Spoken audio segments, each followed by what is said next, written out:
qui nous a accueillis avec gentillesse, retenue, tact, et qui a très bien résumé le projet qu'on essaye de porter sur la droite sociale. Merci à toi, Bernard. Tu voulais rajouter un petit mot ? Attends, je vais dire. Je voulais également remercier Vincent et Jean Didier de leur investissement sur la droite sociale, mais aussi de leur investissement sur Paris, et vous dire qu'on sera à vos côtés pour cette bataille majeure qui sera celle des municipales de Paris, parce qu'il est hors de question de laisser la ville de Paris non seulement avoir été aussi mal gérée, mais en plus être mal transmise. Il y a quand même des moments où il faut qu'on soit capable de tirer une sonnette à l'arc. Je voulais m'adresser à tous les élus, les parlementaires qui se sont investis dans la droite sociale. Vous l'avez compris, c'est vraiment un travail d'équipe qu'on essaye de mener, un travail dans lequel aussi chacun d'entre nous tente de concilier sa vision nationale avec un travail de terrain. Parce que c'est trop facile de tenir uniquement des grands discours, surtout quand on est dans l'opposition, et de ne pas s'astreindre au devoir, au fond, et à l'éthique intellectuelle de le tester sur le terrain. Les gens que vous avez vus devant vous sont quasi tous des élus qui, d'une manière ou d'une autre, ont essayé de mettre en œuvre nos idées et les thèmes sur lesquels on réfléchit depuis maintenant 3 ans à travers un travail de terrain. Je remercie par exemple Caroline, qui a beaucoup guidé moi ma réflexion avec tout le travail qu'elle a fait sur Beauvais et qui est très centré autour de nos thèmes, des droits et des devoirs, des classes moyennes et au fond de la récompense et de l'encouragement du travail. Et puis surtout, je voulais vous remercier vous. Je voulais vous remercier d'être là. Je voulais vous remercier d'avoir accompagné la droite sociale tout au long de ce travail qu'on a essayé de mener. Je voulais vous remercier de ne pas nous avoir lâchés dans cette période très dure qu'a été la crise de notre famille politique à la fin de l'année dernière, et j'y reviendrai. Je voulais vous remercier aussi d'être sur ce que je conçois et sur la façon dont j'aime que notre mouvement à l'intérieur de l'UMP fonctionne, c'est-à-dire avec des remontées de terrain. Vous êtes très nombreux à m'envoyer et à nous envoyer des messages pour nous faire part de vos réactions. Des témoignages comme celui qui a été fait sur ce salarié qui a du mal à boucler sa fin de mois avec l'augmentation des impôts. Des témoignages sur la difficulté à tenir un minimum de cap et de valeur d'intégration, par exemple autour de l'école. Des témoignages sur la difficulté à financer les études, notamment des études supérieures qui sont devenues très longues et qui sont pour nous un des enjeux majeurs. Vous êtes au fond ce qui nous permettait d'avancer. Et je crois beaucoup à ce qu'est l'image de l'implication des militants au sein de notre famille politique, c'est-à-dire un vrai aller-retour. Et pour ce qu'a dit Jean-Michel, vous êtes des sentinelles. Des gens qui êtes là pour veiller à ce que précisément à notre niveau et dans notre travail d'opposition, on ne s'écarte pas de ce que soit un certain nombre de principes de bon sens et de terrain. La droite sociale, c'est aussi ça auquel je suis attaché, une droite qui fonctionne avec ses militants et qui reste en prise avec des réalités simples de bon sens qu'on finit par ne plus oser dire à force d'être aveuglés par les médias nationaux.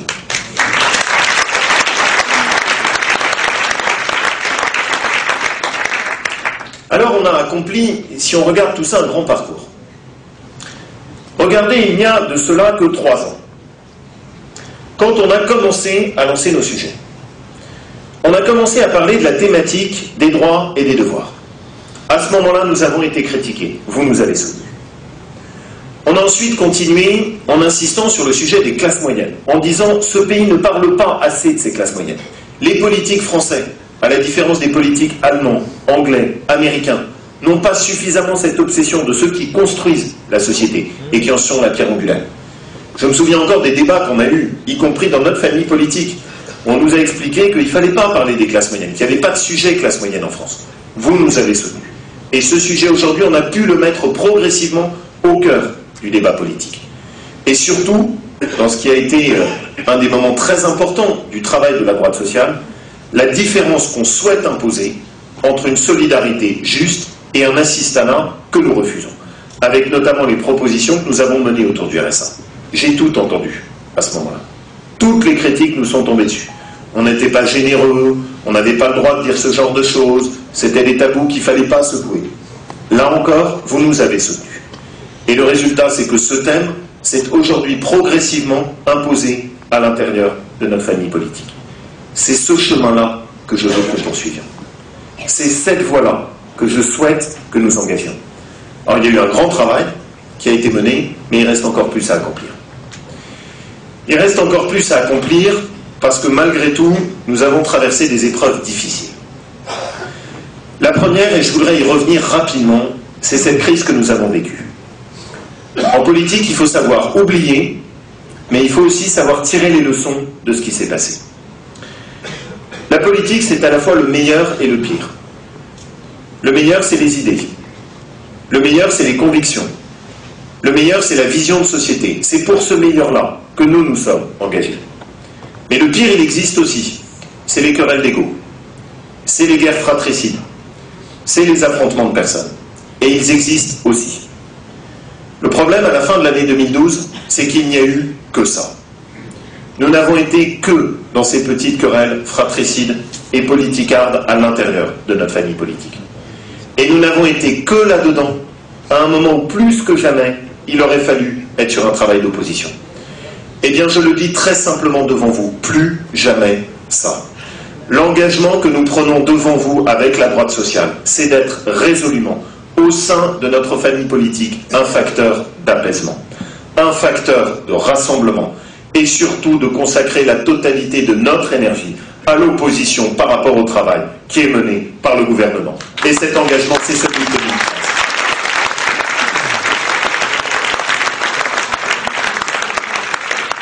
Je ne renie évidemment rien de mes convictions.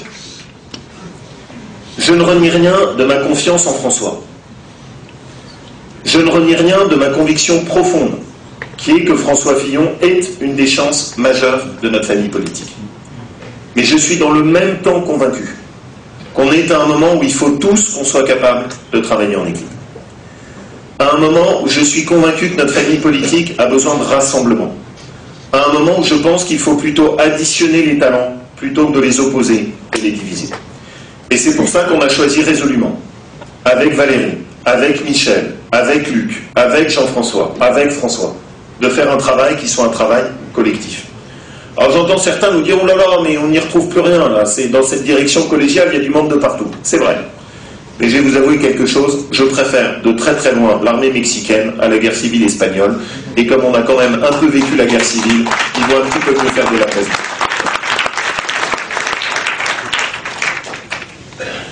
Alors maintenant, au-delà de cette crise de l'UMP, quel est le travail qui nous attend ? 2012 a été une année qui a été désastreuse. 2013 doit être, de façon indispensable, l'année du rebond pour l'UMP. Elle doit être l'année du rebond, notamment parce qu'au cours des 6 mois qui se sont écoulés, on a trop laissé passer de choses. Trop laissé passer de sujets, notamment sur lesquels je vais revenir. Et sur cette question plus particulièrement du matraquage fiscal. 2013, c'est pour nous l'occasion d'un nouvel élan. Mais un nouvel élan, c'est nécessairement aussi un travail d'autocritique et de diagnostic. Si on regarde autour de nous, la société et les défis qui sont face à nous, ils ont tous changé. La mondialisation s'est résolument imposée sur notre pays en moins de 15 ans. En posant cette question qui nous hante, comment est-ce qu'on arrive à garder les emplois sur notre territoire ? Notre pays, on l'a évoqué, est face aux défis majeurs de la gestion de ses déficits et de sa dette. Nous ne sommes plus du tout à une époque où on peut se payer encore le luxe de fausses promesses qui sont financées par nos impôts. La cohésion de notre territoire et de notre société a totalement changé, avec une société qui est plus diverse que jamais et qui a plus besoin que jamais qu'on réaffirme le contrat républicain et les valeurs qui sont les nôtres et sur lesquelles doit être fondée toute intégration de personnes étrangères qui veulent venir vivre dans notre territoire. Et puis il y a enfin cette question du social. Et cette question d'un système social qui au fil du temps est devenu injuste. Qui au fil du temps, faute de courage pour le réformer, coûte non seulement très cher, mais est devenu injuste. Alors je le dis très simplement, il faut que la gauche sache que par rapport à cette période où nous avons parfois enragé de laisser faire le gouvernement, je le dis clairement, c'est aussi fini. C'est fini de fermer les yeux sur les mensonges de François Hollande. C'est fini de cautionner silencieusement le matraquage fiscal qui a été opéré par Jean-Marc Ayrault.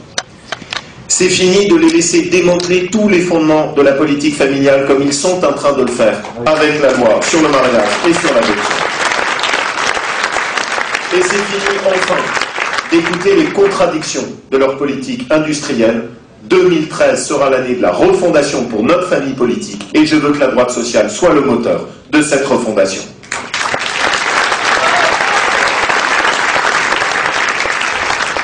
Mais que fait la gauche? Si l'on regarde ce qu'ils sont en train de faire, il y a un jeu de dupes. Le premier, si on les regarde faire, honnêtement, on peut avoir le tournis. La somme de leurs contradictions et de leurs affrontements internes est impressionnante. Vous prenez par exemple Christiane Taubira, favorable au laxisme, expliquant qu'il faut fermer les places en prison et même, idée qu'elle a émise, mettre en place, le professeur Debré appréciera, un numerus clausus des places en prison. C'est plus le numerus clausus des médecins, c'est le numerus clausus des places en prison. Vous avez fait une peine, un délit, vous avez été condamné, vous prendrez votre coupon. Si malheureusement pour vous, il reste encore une place en prison, vous y allez. S'il change pour vous, il n'y a plus de place en prison, vous restez dehors.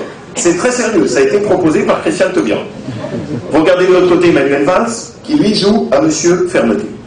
Vous prenez d'un côté Arnaud Montebourg, qui explique partout qu'il faut développer le gaz de schiste. Vous prenez de l'autre côté Madame Duflot, qui en donnant la recette du chili con carne, puisque c'est quand même à peu près son seul apport à la politique gouvernementale, explique qu'il faut au contraire fermer immédiatement tout ce qui relève des gaz de schiste. Vous prenez Madame Bertinotti, choisie à dessein. Elle explique qu'il faut immédiatement et les bébés éprouvettes et la gestation pour autrui. Dans la demi-après-midi, Jean-Marc Ayrault explique que non, pas du tout, en réalité on n'a rien compris, ce sera pour plus tard, et encore c'est pas sûr. Et dans la demi-soirée, vous avez le président du groupe socialiste du PS qui explique que si, tout à fait, ils vont quand même le faire. Allez comprendre ce qu'est exactement la politique des socialistes en ce moment. Eh bien, ne vous y trompez pas. Même si ce bal de contradictions peut nous amuser, même si cette espèce de tournis peut donner le vertige, même si on peut s'amuser à pointer systématiquement ce que sont leurs contradictions et leur absence de colonne vertébrale, la réalité, c'est que tout ceci n'est qu'un jeu de dupes. Et la réalité, c'est que derrière est bien à l'œuvre une idéologie qui s'attaque systématiquement à tous les fondements de la société auxquels nous croyons et que nous avons dénoncés ou défendus. Systématiquement. La gauche, depuis qu'elle est arrivée au pouvoir, déroule un programme qui consiste à démanteler une par une les pierres de tous les édifices auxquels nous sommes attachés. Le travail, vous l'avez dit, il s'attaque par le biais des heures supplémentaires à toute la différence entre l'assistanat et le travail. La famille, ce qui est à l'œuvre n'est qu'un aperçu de ce qu'ils vont ensuite entreprendre sur le démantèlement de la politique familiale qui permet à notre pays, et c'est un de nos rares avantages, de bénéficier encore d'une natalité qui nous place devant l'Allemagne. L'effort, la première mesure prise par Vincent Peillon, c'est tellement révélateur pour moi, a été, juste avant qu'il nous explique qu'il fallait légaliser le cannabis. Monsieur Peillon, je vais venir, Monsieur Peillon a expliqué qu'il fallait supprimer toute évaluation des élèves. Nous avions mis en place une évaluation des élèves. Là, c'est le grand retour de l'idéologie de gauche, ne pas évaluer, ne pas mesurer, surtout ne pas traumatiser nos enfants avec l'idée que pour apprendre, il faille faire des efforts. C'est tellement révélateur de cette idéologie de gauche, Guy, que nous avons combattue et qui est exactement à rebours de ce à quoi nous croyons. Nous croyons dans l'effort, la gauche croit au nivellement.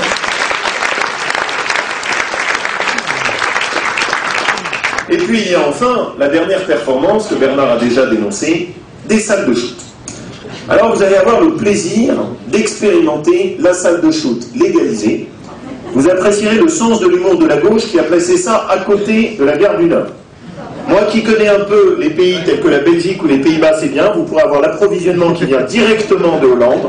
Ce sera transféré immédiatement dans la salle de shoot où vous avez la légalisation de la drogue.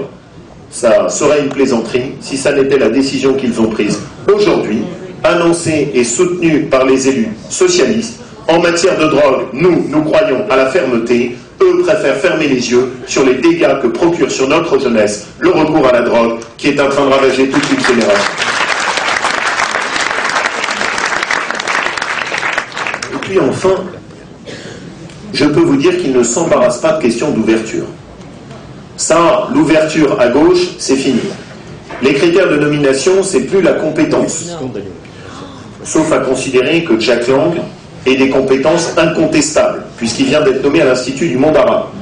Moi, personnellement, j'ai plutôt tendance à penser qu'il a des compétences inusables, ce qui n'est pas tout à fait la même chose que des compétences incontestables.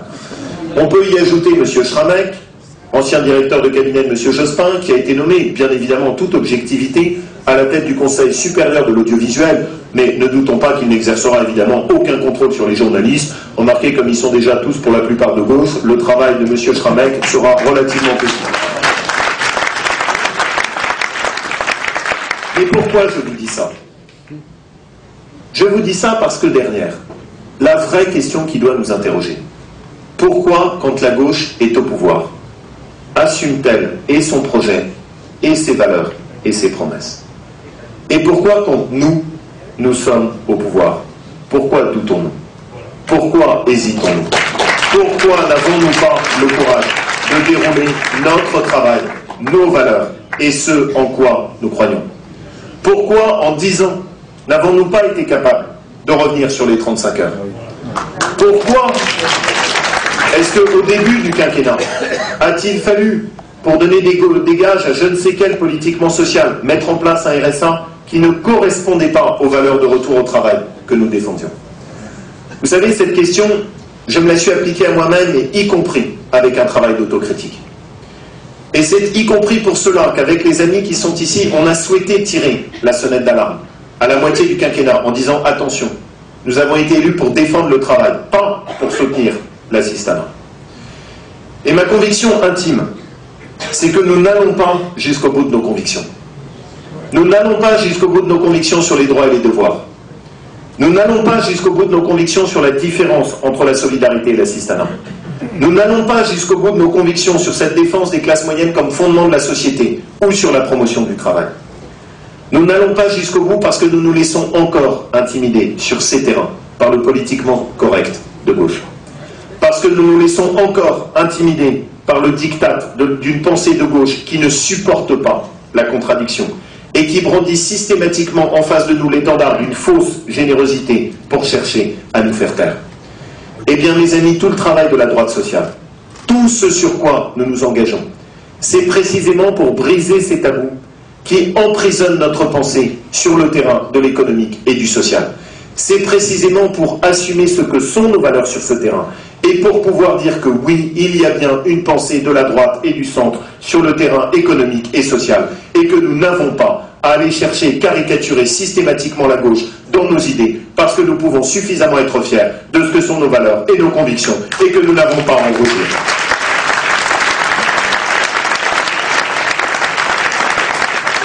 Cette voie, Nicolas Sarkozy l'a ouverte. Il l'a ouverte sur la sécurité et l'immigration. Mais nous devons la poursuivre sur le chemin de l'économique et du social. À ce propos, je suis juste consterné de voir la façon dont François Hollande s'acharne à vouloir effacer avec une médiocrité incroyable le travail accompli par Nicolas Sarkozy. Il va au Mali et il oublie le travail qui a été le nôtre, notamment sur un pays comme la Libye. Il va à Bruxelles, encore aujourd'hui, et il fait comme s'il n'y avait eu aucun travail mené par Nicolas Sarkozy et Angela Merkel pour lui permettre ensuite de s'afficher comme le soi-disant sauveur de l'euro, alors que tout le monde sait très bien que toute cette bataille a été menée par Nicolas Sarkozy. Et même, s'agissant de Florence Cassé, quelle médiocrité! Qu'est-ce que ça lui coûtait de reconnaître juste l'implication qui avait été celle de son prédécesseur? François Hollande n'est pas un président de la République, il est resté juste un chef de parti qui s'acharne à vouloir effacer le travail de ses prédécesseurs. Ça n'est pas cela, la République française.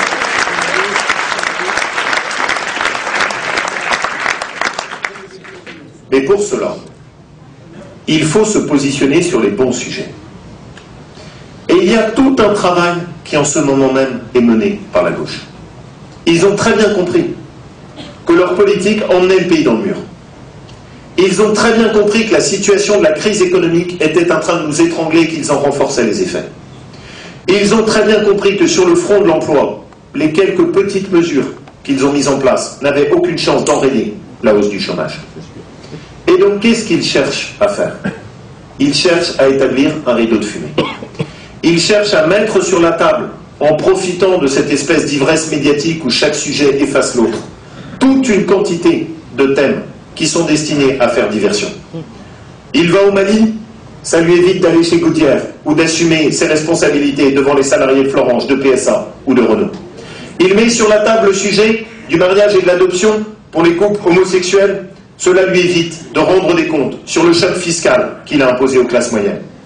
Il va bientôt s'apprêter à ouvrir le sujet du droit de vote des étrangers. Cela lui évitera d'avoir à rendre des comptes sur la faillite du régime de retraite auquel il est en train d'acculer notre régime de retraite. Mais nous n'avons pas le droit de tomber dans ce piège.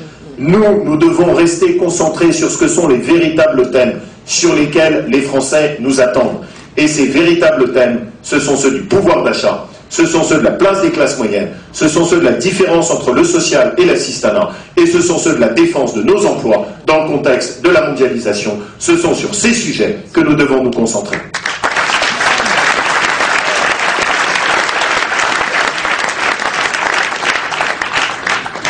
Alors, ce que je vous propose, en guise d'ouverture de notre travail, c'est d'évoquer 3 champs sur lesquels nous avons commencé à ouvrir les thèmes avec les élus de la droite sociale.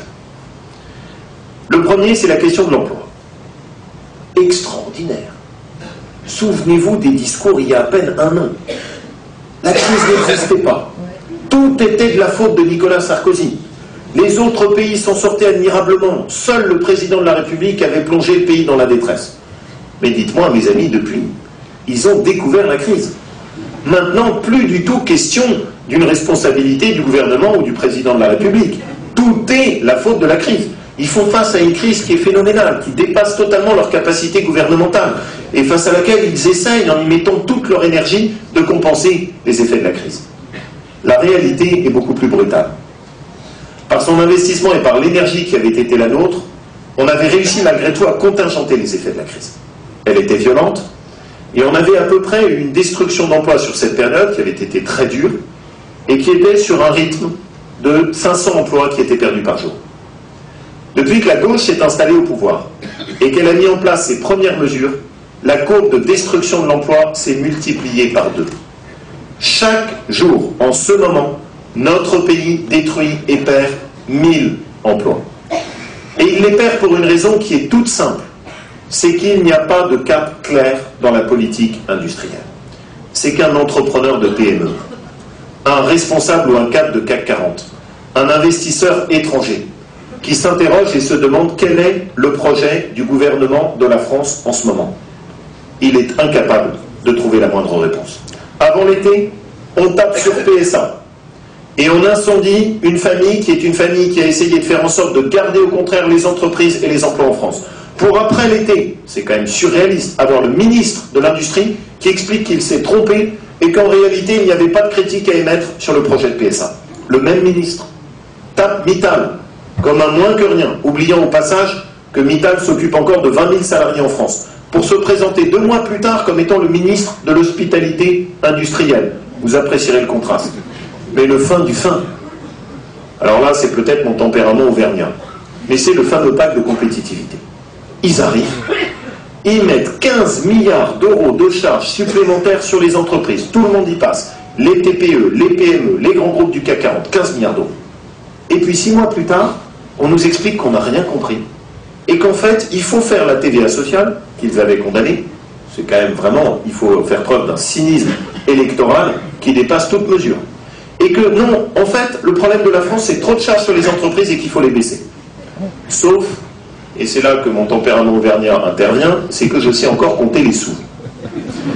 Et qu'il y a 15 milliards d'euros de charges d'un côté, ça c'est ce qu'ils ont rajouté, et qu'il y a 13 milliards d'euros d'abaissement des charges par le pacte de compétitivité, ça c'est soi-disant ce qui arrivera dans un an. La différence, ça fait 2 milliards d'euros. Ça veut dire que pendant 3 ans, ils ont assommé les entreprises de ce pays par des charges supplémentaires, et que si nous nous enfonçons dans la crise, c'est parce qu'ils ont oublié un principe fondamental. Ce ne sont pas les politiques qui créent l'emploi, ce sont les entreprises qui créent l'emploi, et ce sont les entrepreneurs qu'il faut défendre.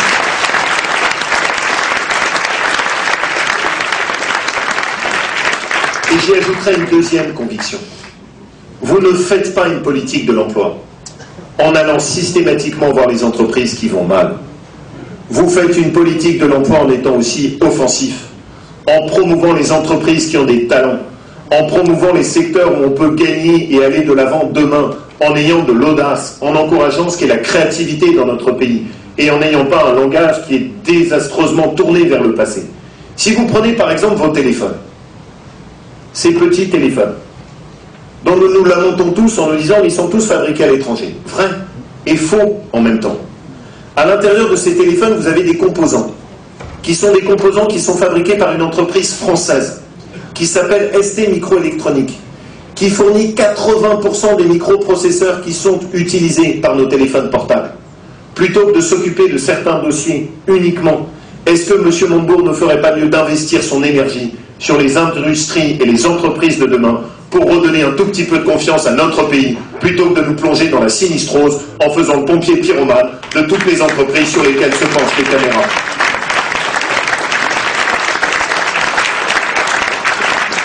Ma conviction, c'est qu'en réalité, quand on enlève la marinière, il n'y a plus grand-chose. Je voudrais, sur ce sujet de l'emploi, finir en évoquant un sujet qui est délicat. Et sur lequel, quand nous sommes amenés à le traiter, il y a souvent des réactions qui peuvent être diverses, y compris dans notre famille politique. On nous parle de la mondialisation. Il faut jouer la mondialisation, de toute façon nous n'avons pas le choix. On nous parle du libre-échange. Il faut assumer le libre-échange. Mais il faut l'assumer uniquement quand tout le monde joue les mêmes règles du jeu. Et nous ne pouvons pas continuer à être des colombes naïves dans la mondialisation, qui pratiquons, nous, un libre-échange pur et dur, alors que tous les autres pays sont beaucoup plus habiles que nous pour donner la priorité à leurs entreprises et favoriser leurs propres entrepreneurs. Et pardonnez-moi, mais je ne comprends pas pourquoi est-ce que quand nous on fait des marchés publics en Europe, on les ouvre à 100% à la concurrence étrangère, alors qu'en Chine, les marchés publics, eux, sont fermés à 100% à la concurrence étrangère. Je ne comprends pas pourquoi est-ce qu'on harcèle avec tant de haine nos propres entreprises et nos propres PME plutôt que de mettre un tout petit peu de contrôle sur les containers qui arrivent dans nos ports pour s'assurer qu'ils respectent ne serait-ce que les normes que nous imposons à nos propres entreprises. Et je ne comprends pas, enfin, pourquoi est-ce qu'on tolère que les entreprises extérieures puissent venir du jour au lendemain sur nos territoires, piller les ressources, la protection intellectuelle artistique, nos brevets, repartir ensuite chez eux, récupérer ses propres brevets, produire chez eux et ensuite revendre chez nous, alors que vous le savez très bien, n'importe quelle entreprise française qui veut s'installer en Chine se voit imposer une joint venture avec une entreprise chinoise qui n'a de cesse que de l'observer, l'espionner pour récupérer ses propres secrets de production. Il y a un moment où il faudra aussi assumer l'idée d'un protectionnisme européen qui ne me semble pas nécessairement un gros mot dans notre pays.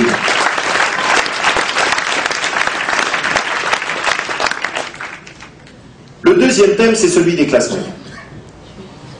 Les classes moyennes, les élus qui se sont succédés en ont parlé.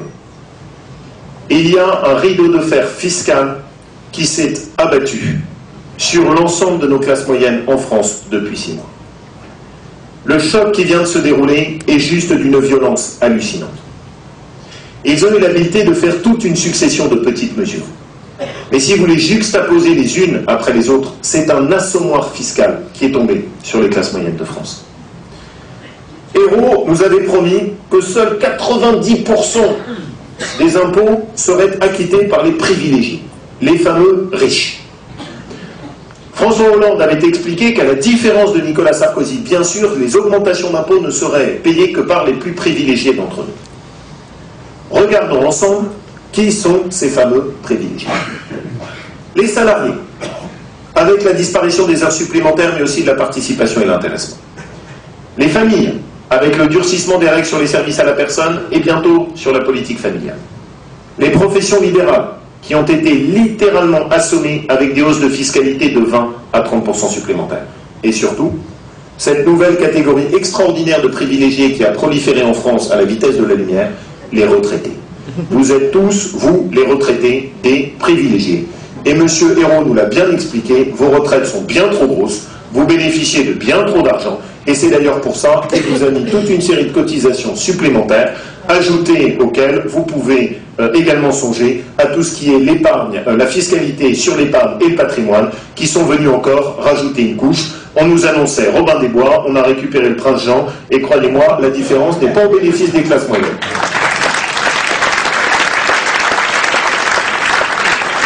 Mais je ne veux pas oublier les propositions que nous devons mettre en face. 3 propositions simples en matière de fiscalité et de protection des classes moyennes. La première d'abord, et c'est une conviction évidente, chaque Français doit acquitter l'impôt.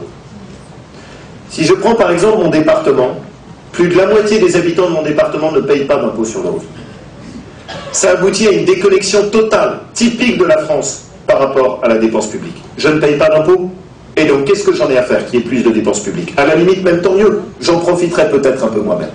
Il faut poser le principe que même si jamais ce doit être un impôt petit et faible, symboliquement, chaque Français doit se sentir lié au pacte de la dépense publique, et donc chaque Français doit acquitter ne serait-ce qu'un impôt très modique pour se rappeler que la dépense publique, elle est financée par nos impôts, et que quand on agite le panier, à l'arrivée, on nous présente la facture à nous, les classes moyennes. C'est le premier principe que l'on doit poser.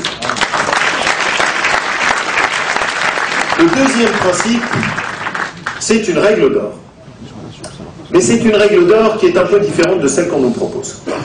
Quand on parle de la règle d'or en France aujourd'hui, on parle de la nécessité d'équilibrer nos comptes publics. Très bien. Mais comment est-ce qu'on équilibre les comptes publics?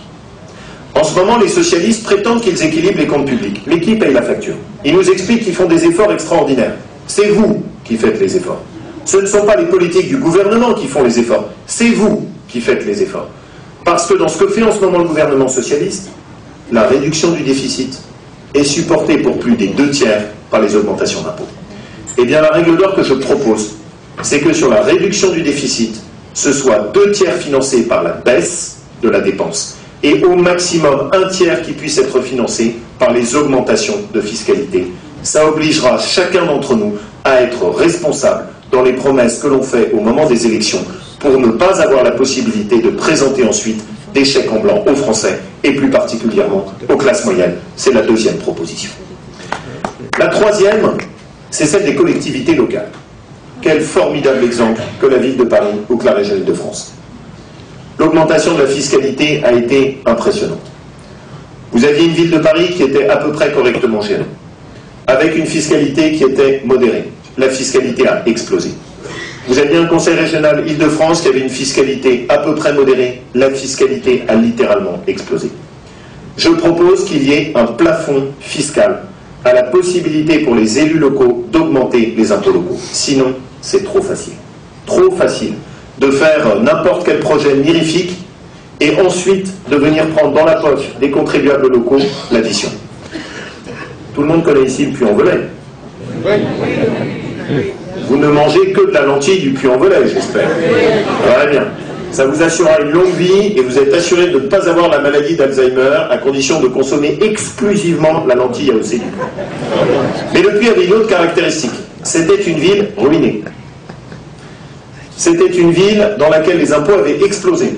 C'était une ville que j'ai reprise aux socialistes. En 3 ans, on a fait un gigantesque effort de compression de la dépense. On a essayé de réfléchir avec les communes qui étaient autour pour mutualiser nos dépenses. Eh bien, pour la première fois depuis 30 ans, dans cette ville du Puy-en-Velay, cette année, je baisse les taux d'impôt. Ce qui est possible dans la ville du Puy est parfaitement possible partout en France, dans toutes nos collectivités. Il faut juste arrêter cette dérive des élus locaux qui songent plus rapidement aux impôts qu'aux économies. Ce sera le moyen de préserver les classes moyennes par rapport au choc fiscal. Le troisième champ de réflexion, c'est le social. Notre système social ne va pas bien. Il ne va pas bien et il est même à bout. Il est à bout parce qu'il accumule les déficits. Le déficit de la branche de retraite, c'est 19 milliards d'euros en 2017. Le déficit cumulé des retraites complémentaires nous conduit à une faillite prévue en 2017 au pire, en 2019-2020 au mieux. Le régime de l'assurance chômage dégage cette année 18,6 milliards d'euros de déficit. Notre système de protection sociale est en faillite, il est financé à crédit et il est payé par nos enfants. Mais s'ajoute à ça une deuxième caractéristique, c'est que non seulement il est en faillite, mais en plus de ça, il est injuste. Il est injuste parce que finalement, on a laissé s'ajouter les corporatismes au corporatisme au lieu de chercher à continuer à donner un sens à notre système social. Dans ce cadre-là, il est urgent que l'on mène un travail pour le repenser. Au sein de la droite sociale, on croit profondément à la nécessité d'une solidarité nationale. Je crois profondément au fait que le modèle français est fondé sur un équilibre entre précisément l'entrepreneuriat et la solidarité. Mais pour arriver à tenir cet équilibre, il faut repenser notre système social. Quelques repères simples, là encore. D'abord, la première chose, il y a une différence entre l'assistanat et la solidarité. Le système de santé, c'est de la solidarité. La CMU, c'est de l'assistanat. Permettre à quelqu'un de bénéficier sans la moindre responsabilité ou sans le moindre coupon modérateur de la totalité du système social, vous interrogez n'importe quel médecin, vous interrogez n'importe quel pharmacien, ça ouvre la voie à tous les abus. Il est indispensable de mettre un petit coupon de participation, ne serait-ce que 0,50 centimes, ne serait-ce que 1 euro, mais un petit forfait qui permette de se rappeler que tout ceci est financé par la solidarité de l'ensemble des Français. De la même manière, l'aide médicale d'État n'est pas acceptable. Elle est même totalement irrationnelle. Voilà un système qui propose à n'importe quel étranger qui rentre irrégulièrement en France de bénéficier du jour au lendemain de la totalité de notre système de santé et d'assurance maladie. L'étranger qui rentre régulièrement en France n'y a pas accès, l'étranger qui rentre irrégulièrement en France y a accès. Ça n'est pas acceptable, ça n'est pas compréhensible, c'est juste injuste et très coûteux.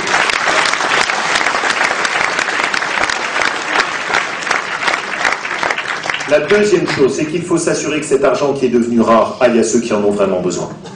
Aider quelqu'un qui a 50 ans, qui vient de perdre son emploi, qui est en situation de reconversion professionnelle, il faut tout mettre sur la table.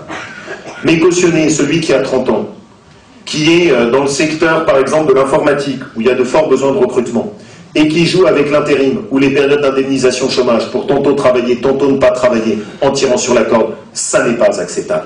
N'est pas acceptable non plus les chômeurs professionnels qui se situent à nos frontières et qui profitent d'un système de contrôle des données très faible qui permet à des gens d'habiter dans le Nord-Pas-de-Calais et en même temps d'aller travailler en Belgique tout en touchant l'indemnité d'assurance chômage en France. On a ce problème avec l'Italie, on a ce problème avec l'Allemagne, on a ce problème avec la Suisse. Et il y a un moment où il est aussi temps de dire qu'on ne peut pas cautionner n'importe quel abus. Cet argent est précieux, il doit aller à ceux qui en ont vraiment besoin.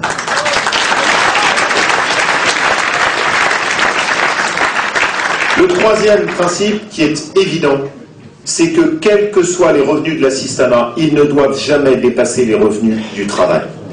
Quel que soit le cas de figure et le cumul de toutes les aides qui sont possibles, il ne faut jamais pouvoir aller au-delà des 3/4 du SMIC. Jamais.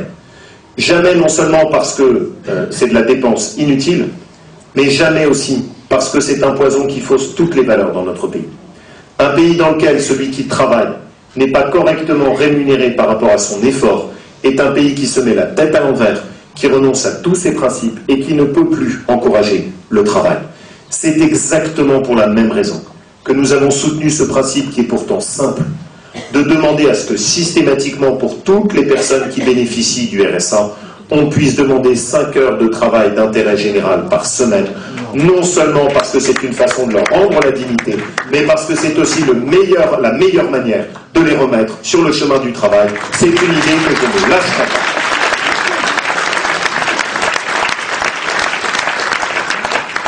pas. Alors vous le voyez, le travail ne manque pas. Notre énergie non plus.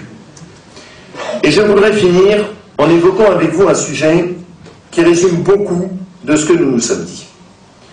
Le mariage et l'adoption pour les couples homosexuels et surtout la gestation pour autrui et les bébés éprouvettes. Nous sommes ici plusieurs à nous être engagés résolument dans cette bataille. Vous n'imaginez pas les pressions, les mesures d'intimidation dont on a pu faire l'objet sur ce sujet. On m'a personnellement expliqué que quand on avait 37 ans, on n'avait pas le droit d'être contre le mariage et l'adoption par des couples homosexuels. On m'a expliqué que c'était le sens de l'histoire. On m'a expliqué que c'était la modernité. On m'a expliqué que c'était prendre de grands risques par rapport à son parcours politique que de prendre position sur un sujet comme celui-là. Eh bien, je l'ai fait. Nous l'avons fait ici, nous sommes plusieurs à l'avoir fait, tout simplement pour ne pas avoir à rougir de nos convictions. Pas pour dénoncer ou contester la place qui doit être évidemment faite dans notre société pour les couples homosexuels, qui ont droit au respect et à leur place dans la société. Mais parce que fondamentalement, nous sommes inquiets des conséquences de cette loi sur nos enfants. Et parce que fondamentalement, pour moi, il ne peut pas y avoir de droit automatique à l'enfant comme un objet. Il n'y a que des devoirs et des protections que nous devons faire. Il n'y a que des droits de l'enfant que nous devons protéger et auxquels nous devons apporter le maximum de garanties pour son éducation. Oui, il n'y a pas de droit automatique à l'enfant. Il y a des droits de l'enfant que nous devons protéger. C'est au nom de ces convictions que nous nous engageons.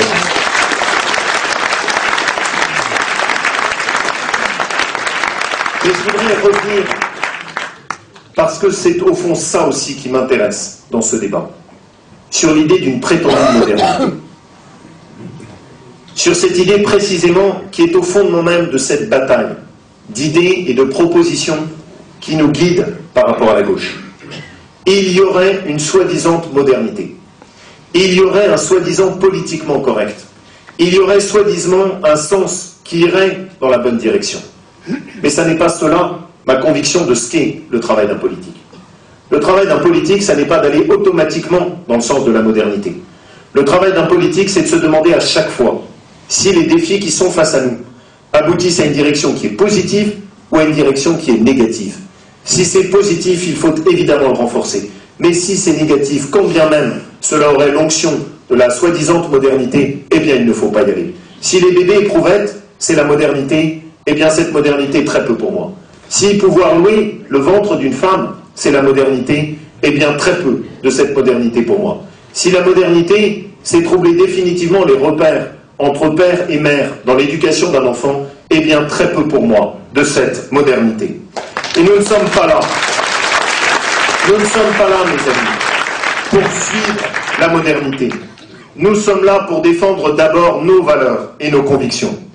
Et ce que je vous demande, ce que les Français attendent de nous, c'est que nous assumions nos valeurs, que nous le fassions sereinement, que nous le fassions la tête haute, que nous le fassions avec détermination. Parce que c'est quand nous sommes fidèles à nos idées, et uniquement quand nous sommes fidèles à nos idées, que nous méritons la confiance des Français. Merci à tous.